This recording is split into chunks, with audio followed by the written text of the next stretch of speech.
The following program was taped at the Foundation of Human Understanding in March of 1988. Your hostess is Ann Masters, wife of the Foundation's president, Roy Masters. The show is titled, What Women Should Know About Women. Hello, I'm Ann Masters. Yes, Mrs. Roy Masters. That is me. That is I. So here I am. I'm doing this talk about what women should know about women.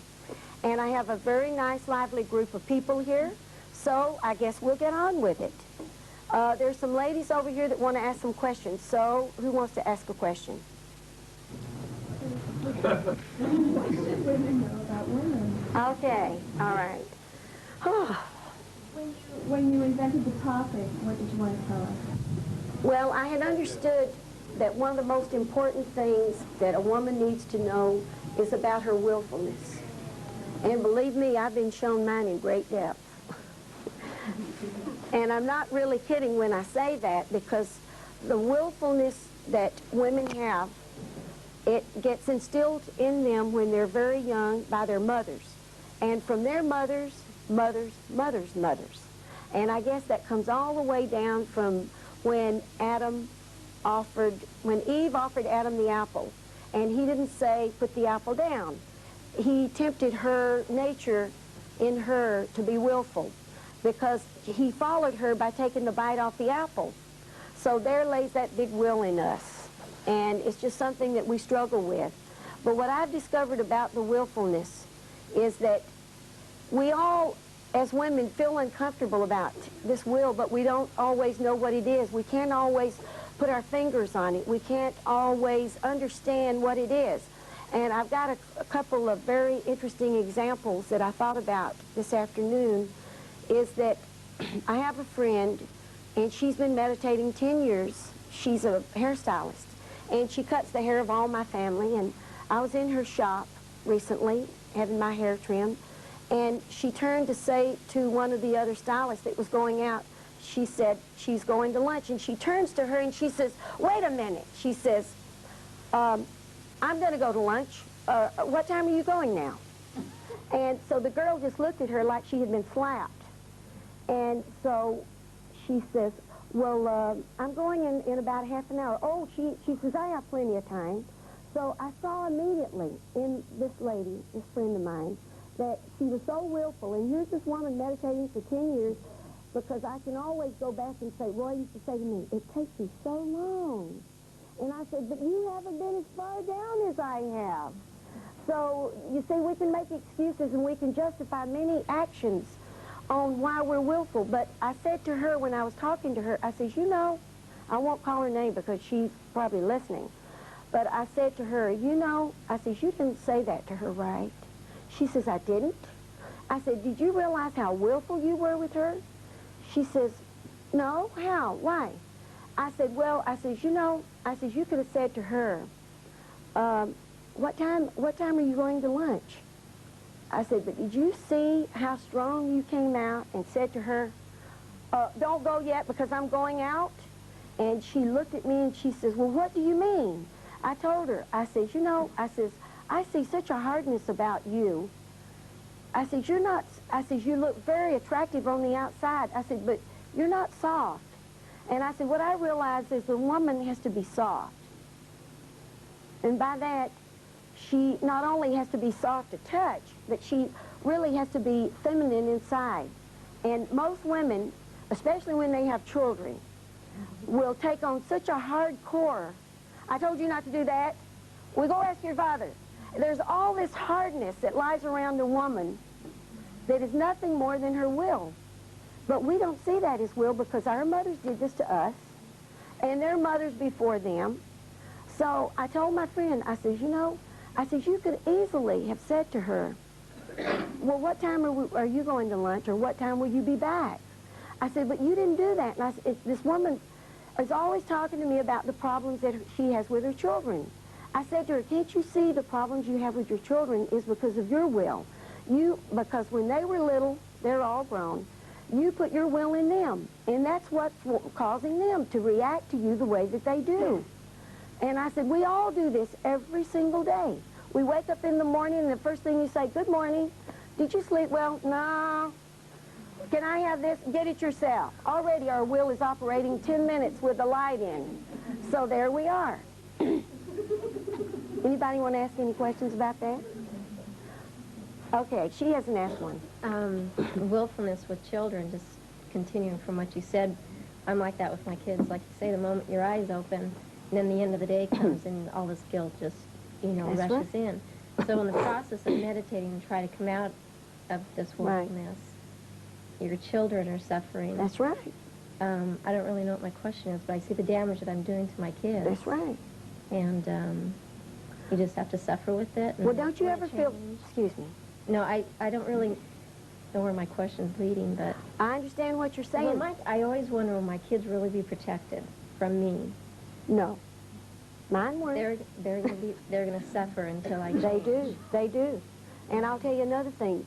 They're going to get big one day and they're going to look in your face and they're going to say, well, Mom, you did this to me, and you're going to have to say, yes, I'm sorry I did. I'm very sorry. Well, I've done that with my children. My oldest is 9, so... Yeah, but if you continue doing it, it's like the false Christians. You see? I see it, and I'm stopping. I mean, it's getting better and better and better. Okay, let's talk about that. But in the meantime... Well, don't you feel a certain conflict, or don't you feel uncomfortable when you yell at your kids? Terribly uncomfortable. Well, why do you do it? Sometimes I catch it right after it blurts out of my mouth. Do you immediately stop and tell your children that you're sorry? I'm getting there to where I do it. But sometimes I found myself, though, a lot of times I'll say, I'm sorry because I'm so guilty. It's not... But that's not true sorrow. No, it's not. And your husband must be awfully weak. Of course, I wouldn't know. He used to meditate, so he has an understanding. He's a fairly decent man. But let me say another thing about this, that you can't really depend on your husband to stop you from being willful. I just found that out. You can't. No. You see, because I read a book by Krishnamurti, and the only thing that I really got out of the book was in there that it says that the moment that you become aware that you're happy, you're no longer happy. Because, see, happiness is not a feeling. It's a state of being. Right. So you cannot truly stop yourself. You cannot truly depend on your husband to stop you from being willful. All you can do is feel the pain and the guilt from being willful inside yourself. You see what I'm saying? And you have to get to the point where you see that you're being willful. And believe me, you will see it in your children. I already do. You will, but wait. When the older they get, take grandchildren, for example. My little grandson says, you didn't say that right. But he doesn't say it to me. He says it to his own parents. Because one of my sons is a little impatient with his son, but he's very, very patient with his daughters. So he tells him, no, because you see, he tells him because he hasn't been suppressed, and he knows when you're being impatient. He'll say to them, you didn't say that right. And they immediately tell the child they're sorry. See what I'm saying? So that's what you have to do. You can't prolong that, because that dark side of your nature is just getting a little nosh on that gratification of that dark side, of feeding that little morsel of that will that comes into us. And the most powerful women are the most willful women, because they know manipulation. And Roy has a funny term that he says they can charm the eggs right from under a chicken. The time I notice that I'm the most willful is when I've had a bad day, or I'm upset with work or something, and I become impatient. Then I become very, very willful. When I'm guilty that I didn't get enough work done, or didn't do this or that, and then I become very willful. Well, you know what my husband... Not as bad. You know what my husband used to say, Roy? He used to say, I know you're tired, but it shouldn't change your attitude. It shouldn't affect your attitude at all. And then, but it's difficult. But you see, we're also accustomed to giving in to our ego in what feels good to us. And if we're comfortable, or if we're sleepy, or if we're tired, that's really all that matters to us, because it's always us. We're number one. We're always in competition with God. I know you've heard Roy say that, but I see it in living color. See? So anyway, on this same point, that it shouldn't matter whether we're tired, sleepy, or whether we've had a hard day at work. We can still be soft. I don't, see, I have to describe things in my words in the way that I see them. Because Roy used to tell me that I was hard as nails. He used to tell me I had a heart of stone. And I'd say, oh, do I really? And I would think in my mind, I've been working like a dog all day, I've been doing this, and here I've got this beautiful dinner, and I've got a heart of stone. You see, these are all surface things. These are all worldly things. And once we really, I said to Roy not long ago, I said, you know, I've never really known what it was like to be really, really happy. I thought I've had happiness, and I've had little morsels of it, little taste of happiness. Because you know why? Do you know why we're never really happy? Because we're so damn willful. You know why we're so willful is because we're also selfish. But we don't think we're selfish, because we think that as long as we're doing the dinner and that we're doing the laundry and cleaning, that we're not selfish. But that's immaterial. See, those are just things that we do. If we didn't do that, we'd be probably watching TV or gossiping or doing some dumb thing. Okay? All right.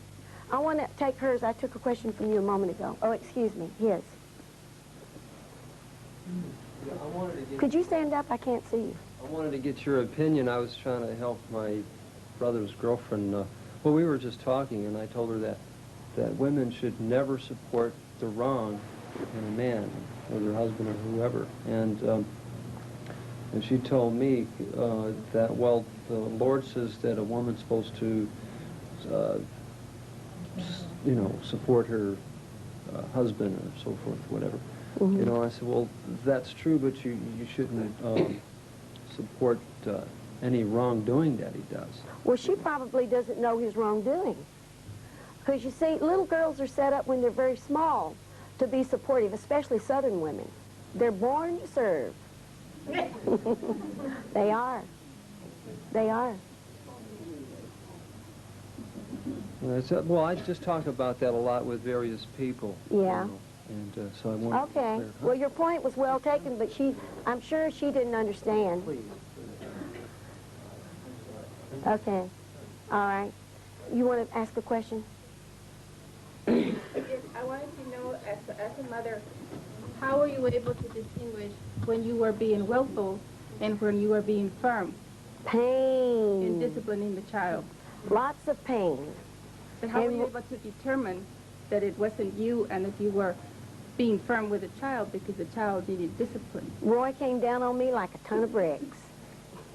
No, the thing is this, that the moment you understand that question is the moment that you're aware that you are being willful. Because in asking the question of knowing, well, I forget how you asked that. How were you able to distinguish when you were being willful Mm-hmm. in discipline the child, Mm-hmm. but you were wanting to be firm with the child so that the child would not be willful? How were you able to distinguish within yourself? Well, there's ways and there's ways of disciplining a child, okay? One of the ways that you can discipline a child, and a woman can never discipline a child like a man, but women make the terrible mistake of thinking they have to come on too strong with a child like a man, but that is not the case at all. A woman has to discipline a child by being gentle and firm, but never strong, like I said my friend was with the lady that worked in her shop. You see, the way that, I'd have to give you an example, but the way that you would discipline a child is by telling them, it depends on the age of the child also.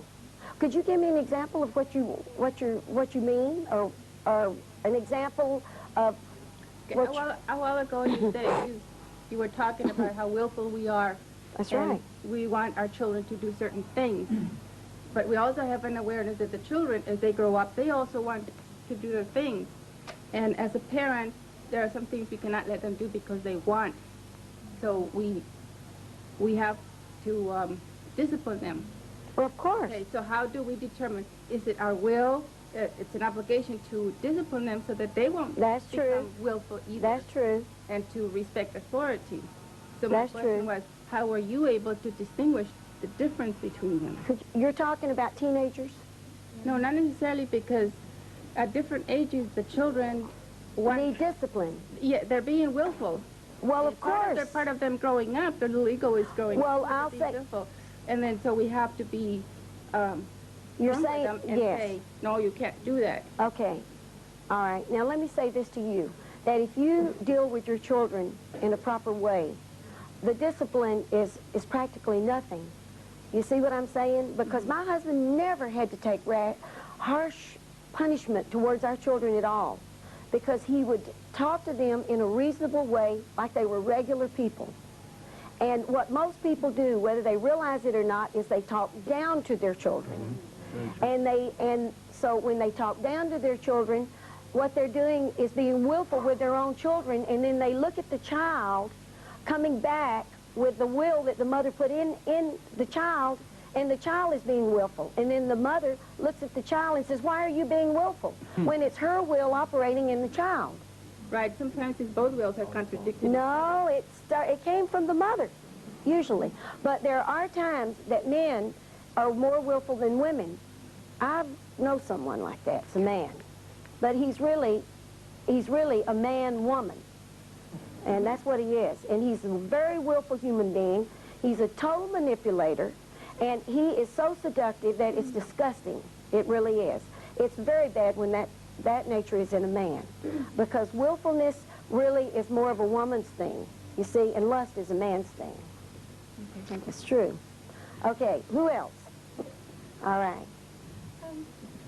Anne, I was wondering if you had any words on, what would you advise on, I have a problem with my son, that I don't want him to make mistakes. Why? You want him to be God? No, I can see things coming up, so I advise him verbally on all the action he should take to avoid making a mistake. That's terrible. It's awful, isn't it? And I can't seem It's to stop. terrible. You can't stop because you're playing God with your son. How Yeah. cruel. Is it Aw. cruel? How old is your son? He's 20. Oh, that's even worse. I've been doing it. Oh, he's going to hate you. Oh, He is going to hate you if you do not draw yourself back. How horrible. Is he effeminate? Is he a feminine young man? he's very masculine. Well, he's rebellious then. No, he's not. He's one or the other. No, he's not effeminate and he's not rebellious. He's just sort of... But listen, you know what? My husband said to me, when the children used to get hurt, I would be so identified with them. And believe me, boys are always getting hurt. I mean, hurt. Yes. I wouldn't mind if he came home with a bloody nose or something. No, that's wrong. So my husband said to me once, when he bleeds, you can't bleed for him. No, I don't mind if he gets physical. You're not being honest now. Listen, you want me to come on like Roy, or do you want me to be soft? Do you want me to be soft like Ann, or do you want me to come on strong? Yeah. You gotta be open if you want to hear the answer. All right, no, go ahead. All right, Yeah. okay. So you're very willful. I've seen that already. Yeah. Probably. You I are. was wondering how you deal with that, because I suppose, you know... Well, I learned when my children were very small that I cannot bleed for them.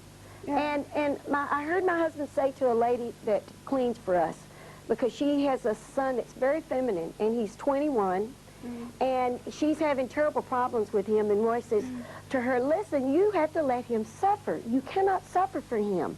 Don't you see that everything that he goes through in life is a lesson? And if you try to warn him to keep him from suffering, one day you may not be around and the guy may walk off a cliff or something. It's a good thing for people to suffer in a right way, in a suffering right way, because that makes us strong. I wouldn't be able to sit here if I hadn't suffered to a certain degree. It's only because I have a godly husband. Yes. Well, Do you're you lucky, see? aren't you? But that doesn't matter. You Yeah. see, that does not have anything to do with it. As I said before, that our happiness that we have comes from within us. We cannot get it from the outside. We cannot get it from any person. Happiness comes between us and the Creator. I'm telling you, and if you're not in line with that, you just don't get it. So there's no way to short-circuit your children making mistakes? How can you do that? Well, you sort of advise them, don't you? No.